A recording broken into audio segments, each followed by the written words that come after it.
एक अजीब गांव में एक पुराना हवेली था जिसे लोग डर के कारण भूतिया हवेली कहते थे।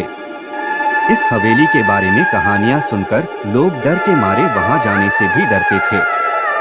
एक दिन एक साहसी युवक ने निर्णय किया कि वह भूतिया हवेली में जाएगा और सच्चाई को जानेगा। उसने रात को हवेली की तरफ रुख किया। जब वह हवेली के दरवाजे पर पहुंचा तो उसने देखा कि दरवाजा खुला है। धीरे धीरे हवेली के अंदर चलते हुए उसने सुना कि कोई चीखें मार रहा है। उसने आगे बढ़ते हुए अचानक एक अंधेरे कमरे में एक लाश देखी। वह डर के मारे पीछे हटा, लेकिन उसने ध्यान दिया कि लाश अपने आप हिल रही है। डर के बावजूद वह उस लाश के पास गया और उसकी तरफ झांकते हुए देखा कि वह लाश उसका ही था। बिना उसके हाथ और पैरों के उसकी आंखें लापता लाश की आंखों के समान थीं।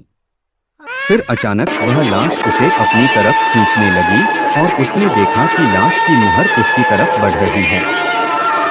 उसने भागने की कोशिश की, लेकिन लाश उसे पकड़ लिया।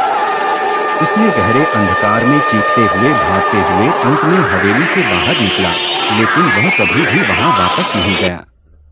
उसका अनुभव दूसरों को डराने के लिए काफी था, लेकिन क्या यह सच्चाई थी या केवल एक काल्पनिक कहानी?